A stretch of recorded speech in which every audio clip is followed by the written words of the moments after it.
Welcome to another episode of Team Anywhere, where CEOs, leaders, and experts at building teams, companies, organizations, and amazing cultures share how to lead from anywhere in the world. I'm your co-host on the East Coast, Ginny Bianco Mathis. And I'm your co-host on the West Coast, Mitch Simon. And we invite you to join us to Team Anywhere.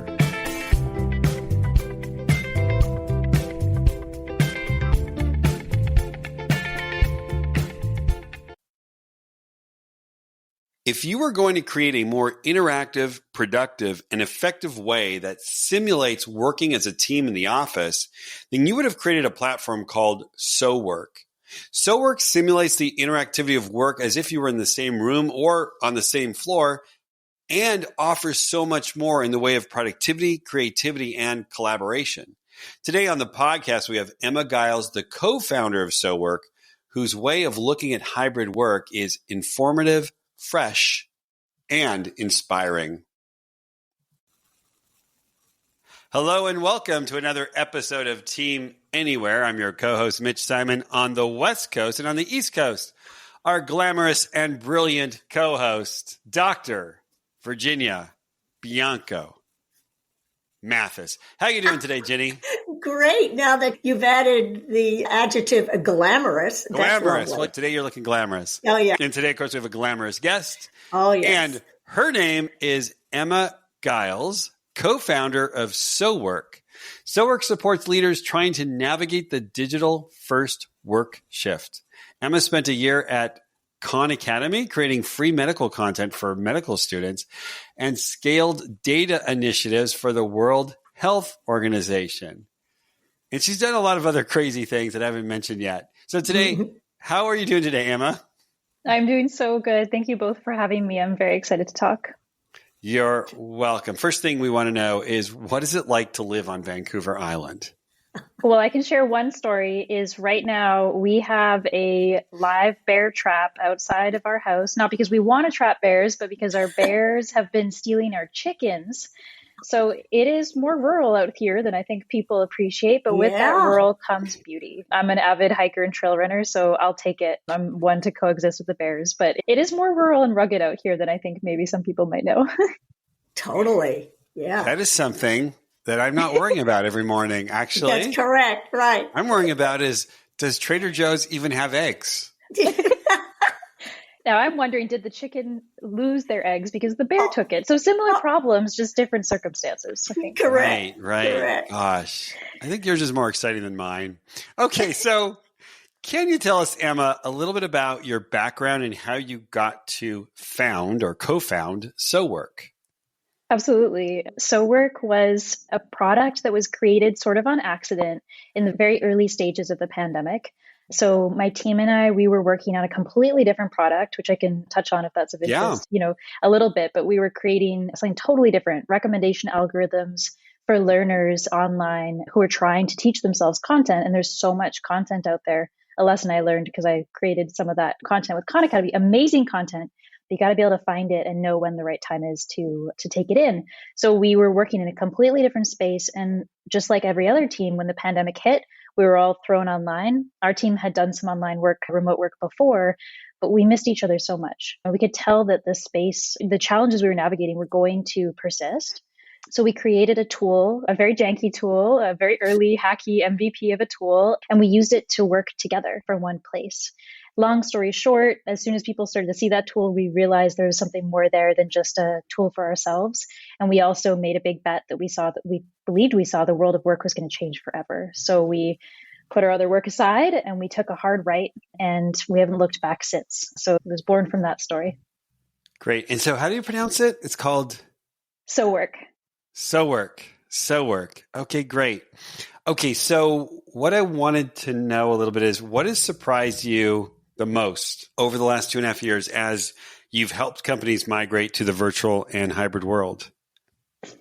Yeah, so I think if I zoom all the way out, I think one of the things that has surprised me the most that is also kind of delightful is zoomed in, we all feel like we're navigating different challenges. And we are. A lot of what we're navigating day to day feels different, foreign, more challenging new obstacles that we never had to navigate if we were in person before. But if we zoom out, those problems are actually associated with core business fundamentals that we've always navigated.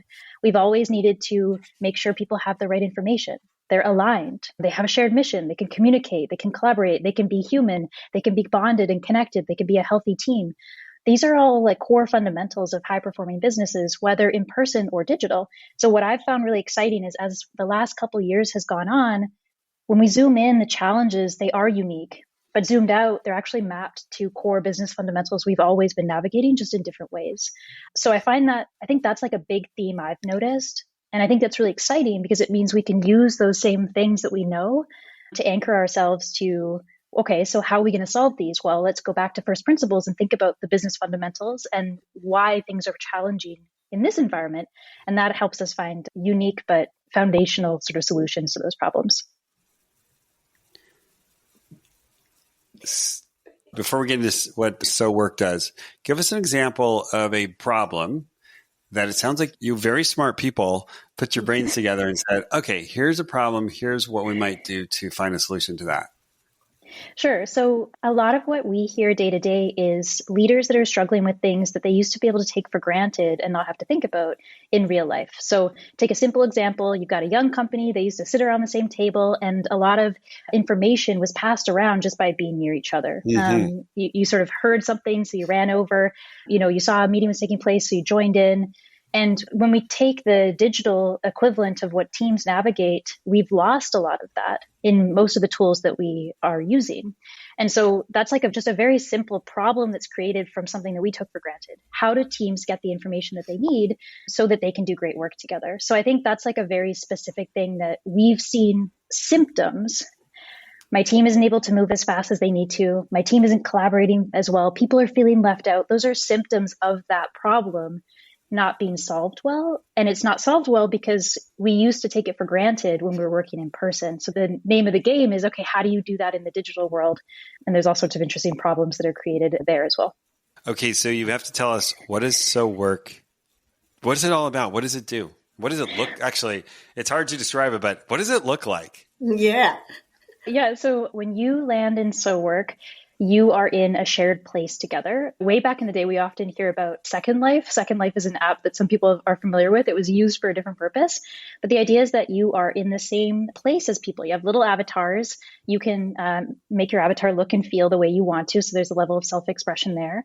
You can make your place look and feel the way you want to. Like, how did your place look before? Or what kind of fantastical culture do you want to represent in the walls of your building?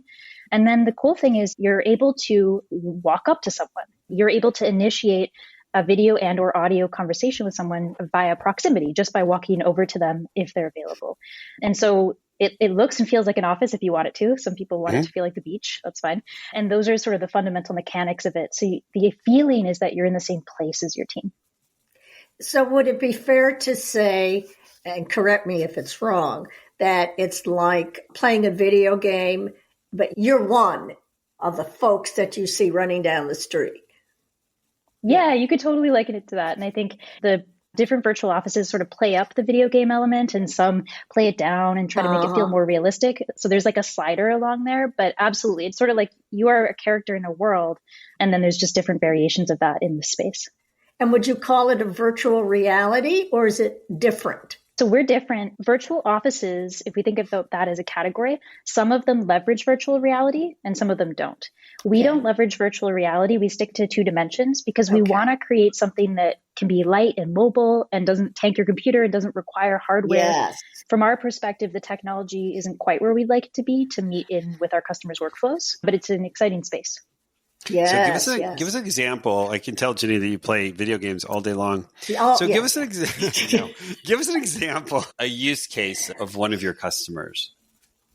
Sure, like how they use SoWork. So I can give an example. So early stage startup, 40 people, recently started to grow. And one of the challenges that they started to navigate was, okay, so how do we maintain our culture? And how do we inculcate new teammates into our culture? How do we make them feel like they're a part of the team? How do we immerse them in who we are? And so for them, amongst other things, SoWork is a place where new teammates can come and actually feel like they get to meet and be around new people in the culture in a way that other tools, they weren't able to check that box. So as they've started to grow, they've brought on, 20, 30 new people in the last several weeks, which is, when you're that small, it feels like a lot, and it changes the fundamentals of the dynamics of their teams. So being able to say, this is us, this is our place, these are our values, this is how we work, let us show you, come work beside us, has been really huge for them with feeling that they can recruit at high velocity, but still maintain their culture. And so what are some of the things that you're doing to maintain the culture in the SoWork space? Yeah, great question. So some of the things that teams do is they can actually make it look and feel the way that they would like to. So we have teams that used to work in person, and what they've done is recreate some of their favorite things from their prior offices in the space. So there's a level of familiarity. Other things are funny and silly. Like we have some teammates that I'll share a story is our CEO was out traveling for quite a while. Teammates missed him because the time zone difference meant they didn't see him much in the office. So what they did is they started to basically play pranks in his little corner of our virtual office. So they'd leave silly pictures of him or silly pictures of them posing as him. So when he would come back, even though he would be on a different sort of time schedule than everyone else, they expressed their missing his presence by leaving things in his area. And so when he came back, he saw those. It's a wonderful way for the team to be able to express that, but it's also a wonderful thing to return to and feel like even if you haven't seen people in a while, they were thinking of you and they want to connect with you. And those little stories like that are how culture is expressed, maintained, propagated. So I love things like that. And of course, we use a lot of Zoom in my company with my clients. How would you share with someone to help them understand how this gives more, let's say, more connectivity or more trust or more fun than Zoom? Because we're using something like Zoom right now. How is it better? So I think tools like Zoom at first in the early pandemic were like a huge savior. We relied on them heavily. And then they've gotten sort of like a bad rep, over time as we ended up with things like we talked about Zoom fatigue in the pandemic and things like that. So I think the first thing I'll say is that Zoom was created for video conferencing and it does a fantastic job at video conferencing. Now, it wasn't created for, at least in its first or existing creation, is some of the things that it started to get used for, which is trying to replace other forms of meetings. So when we think about synchronous time together, something like a scheduled meeting, like we are going to meet for 60 minutes and this is the agenda, that's only one form of meeting synchronously. And other forms we used to have, like in the office, for example, are I could just walk up to you. I saw you, you looked available. So I thought it'd be a great moment to grab you for 5 minutes. We collaborated, someone overheard us. So they jumped in, they got, an hour saved because they were able to get their question answered. And that kind of stuff is a core component of how teams work together, and they sort of move between their own deep work and synchronous work with their team. And tools like Zoom, at least right now, are not created to provide that part of the sync. And so one of the things that SoWork does really well is just due to the fluidity and the being in one place, it gives back that movement between I'm doing deep work. I saw you came in, you looked available. So I just ran over to grab you. We worked together for a little bit. I was able to wave at a teammate. I was able to get back to work. Teams move between those different modes, and we created an environment for that in a way, say a video conferencing tool wasn't created to do. So if I'm in SoWork in my office of, let's say, 40 people, how would I let someone know that I'm busy, but I'm also available? Great question. So one of the things that we have is something called availability. So you have sort of a green or a red. So green means walk over to me. There's also what we call status, which says this is what I'm doing. So engineering, I'm green. You can connect with me, but I want you to know that what I'm working on, so that if you look at that and you're like, maybe not a good time to stop you from that, I won't run over to you right now. Or, oh, it's great to see that you're working on that. I'm working on that too. Let me run over to you and we'll work together. So we have components like that people use. But the other thing we have is when you're on red, which means you cannot walk up to me and connect, you can leave me something called a memo. And memos are interesting in that we triage them based on urgency. So when you return from your deep work, maybe you've been on red for a couple hours, you'll see the memos of people who tried to connect with you that are organized by urgency, so that you can attend the ones that are most, I'm blocked, I really need you. And you can see my work days ending in an hour versus, I was just saying hi because I wanted to show you a cat gif. And a lot of tools don't do that. So we sort of provide those different types of things to allow people to move between those modes. Yeah, I have a next question here, and you're answering my question already. Can teams that are distributed, that are hybrid, that are virtual, can they actually have an advantage over teams that are all together, or are they at a disadvantage? Yeah, this is one of those things that's like, there's incredible leverage here. If not set up properly, i.e., with the right sort of business infrastructure, cadences, work units, tools, more distributed teams can experience more pains in collaboration and engagement than other teams. However, that same leverage point can be sort of pushed on in the right ways and swing the pendulum to be an advantage. And so it becomes an advantage when those teams have the tools they need to move seamlessly between different modes of work. And so one of the things, I'll just give it an example of like a story, is, so one of our engineers, he's in Japan and he has some work ready. He needs someone to review it. So he's finishing his day and he looks at the list of people that are around. He's like, ooh, I'm going to choose this teammate because they're about to start their day. So if I give my work to them starting their day while I end my day, it means that by the time I wake up, that work's going to be further along. When we do the next handoff, we'll connect for an hour sync, and then I will be able to pick it up and keep running with it. And so suddenly, distributed teams, if set up well with the right tools, the right infrastructure, the right whatever, they can actually take advantage of a longer clock. I'll speak in non-startup terms, but 5 days a week at 8 hours, not startup language. They instead might have 7 or 6 days a week of 12 or 14 hours, depending on how distributed they are. So I think the name of the game is, if you have a distributed team or if you want to, how can you set them up to leverage those gaps effectively? Yeah, it sounds like if I'm in an office and I'm down the hall, you have no idea what I'm up to, right? You have no idea what I'm thinking, and you're down the hall. But it sounds like with your tool, you almost have access, depending upon how many people are in your office, right? If you have a screen with 500, that's a little bit difficult. But if you have 40 people, you could just basically look and say, oh, that person's not busy. That person is busy. And so it looks like you can, in fact, move faster. Is that the case? Yeah, and I think the other thing we have at our advantage is technology. So we can leverage technology to say, tell us who your 5 most common teammates are, and we can compute for you who the smartest person is to send resources to. So we have an advantage. I was exactly, because you could be a part of many different teams. And I'm envisioning, right, if you can click a button to go in and out of the teams that you need to. Exactly. Absolutely. And because we can use technology to remove the sort of overhead that would be put on you, in this case, Jenny, if you were trying to navigate that, and we can say, how can we make this as easy for you as possible? Yes. We can automate the stuff that you don't need to do. And you tell us, hey, this is what I'm trying to accomplish. And we say, awesome. Based on that, we can calculate based on work hours and who's available. We recommend sending your work to this person. Click this button to do that. And so there's some really powerful things we can do with technology if we understand the problems people need to solve. Is it almost constant? I'm thinking, let's say a bigger organization. All right, well, now we need this new group of people. And now, it turns out that we have that. Another group needed them, blah, blah, blah. But now we need a totally new one, or we need this one just 4 times a year.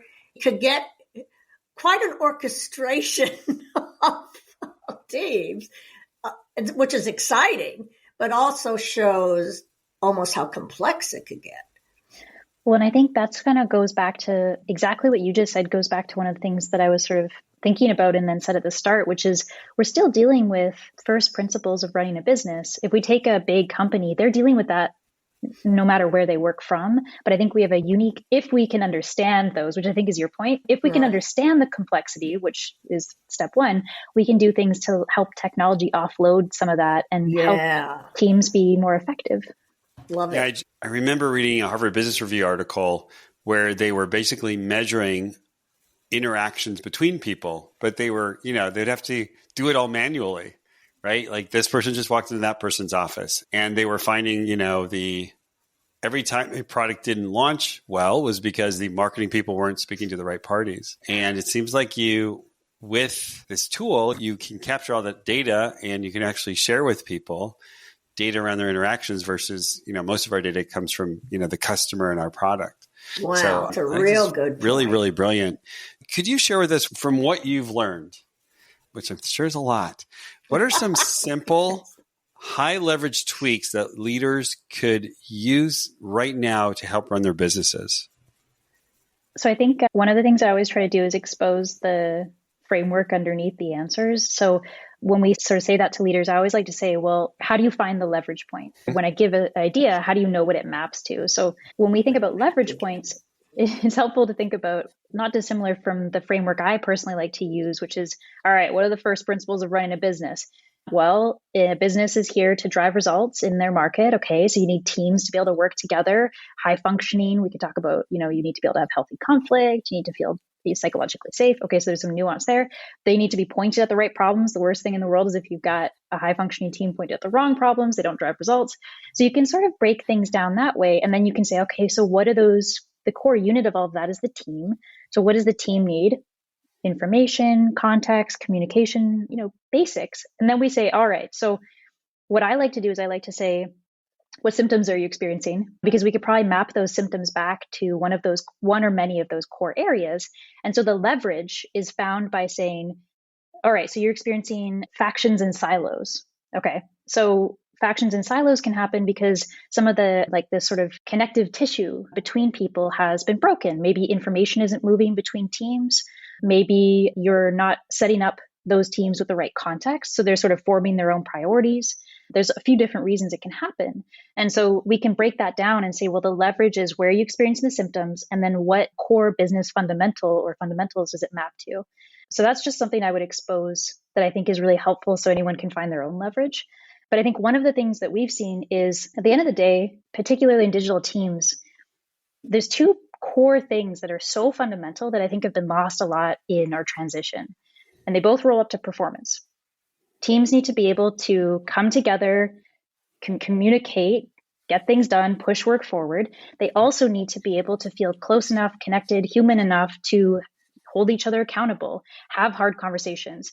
Those two things hand in hand are core parts of high-performing teams. And so one of the things that we love to do is we recommend something in our product, but you could do it in all sorts of products, called teamwork blocks. Teamwork blocks are blocks on the calendar where your team just works together at the same time. In SoWork, that has its own unique benefits, but in other products, you can do that too. Teamwork blocks are 2 hours, on a Wednesday, where you just come together and work together. And it doesn't matter how distributed you are. It doesn't matter what your days are normally like. You check those core boxes of we can come together in a way that feels human. So we connect, it's spontaneous, it's collaborative, it's different, and we're really productive. We can push work forward. And we find that something so simple like that, having that work unit in your cadence, your business cadence, it just root solves so many challenges that relate to the breakdown of some of those fundamentals that we're dealing with in digital. So that's sort of a framework, but then also a very specific example that we see is really helpful for leaders that are struggling with maybe performance challenges. It seems to me then that you also have to, and maybe I'm wrong, it probably depends on what generation you're working with, right? That the worker, the team member, himself or herself has to jump into this and know how to pick it up and know how to be able to speak a little bit of the language that you're speaking about. Where's my team block? And, what am I going to leverage here? And, it's different, right? So how do they adapt to it? 100%. And I think you raise a great point. It is totally different. And I think to get the benefits, you have to adopt some of that different stuff. So it's super related.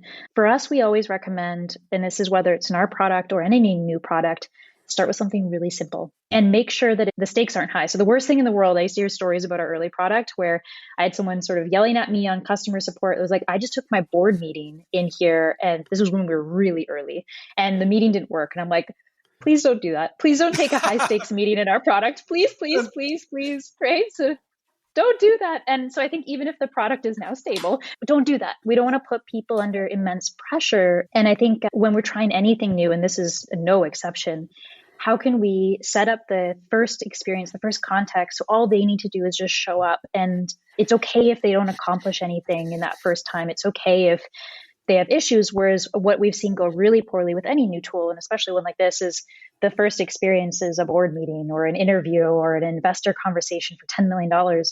And, don't do that. So I think the more we can take that pressure away, the more people can just kind of relax and feel okay to explore and try something new. And then for us, because it is such a new space, we provide pretty hands-on customer support for anything anyone needs. And we love to jump in and help our customers out. Emma, related to that question, what do you see when you bring this out to a team? Because I'm imagining that, there's one team that's like all over it and another team is like, no, I have nothing of this. Like, how do you get adoption, or do you, across a whole company? Yeah, I think what you're talking about is something that we would talk about. Like, you've got champions or champion teams, and then you've got others that are like, I don't see it, or I don't need it, or I don't want it. And I think like any sort of tool adoption in a broader market, it's a bell curve. You have to cross the chasm. It's the same stuff, just on a different scale. So for us, step number one is we don't want anyone using it if they're not providing value. Number one thing we do every day is we say, what are the painful problems that we want to solve for you with this product? If you don't have those problems or we're not solving it well, first we look at ourselves. But then after that, if there really is alignment there, we always say, like, just start with the unit of people, whether it's a couple or a team that really is getting value. And if you just start there, it just kind of flows from there. Yeah. Those people, if they truly are getting value from the product, it will spread to the right people. But not every company needs a tool to be propagated through the whole company. And so we sort of think of everything on the team unit. If a team's getting value, we're happy. Great. That's a very good point. Glad you made that. This has been so illuminating and really fun. And, so I would just urge everyone who's listening to this podcast to run out and check this thing out, because it's really cool and fun. How can they find more about you and about SoWork? So I always encourage people to go to SoWork.com, which is our website. And at the very top, there's a button, and that button goes straight into our office. It's free. It's open. You don't have to commit to anything. We live out of there. And I'm always there. So you can just run up to me, and anything else you want to learn about us is off that website. So cool. Well, great. Emma, thank you so much. I know I was looking at it before I got on the call. I want to go back to it and share it with all of my friends. So thank you so much for the podcast. Thank you for our glamorous co-host, Ginny. And thank you to our listeners. And please go out there. Check out SoWork. Please share this with your friends, obviously with your team, your colleagues. And we look forward to seeing you next time on our next episode of Team Anywhere.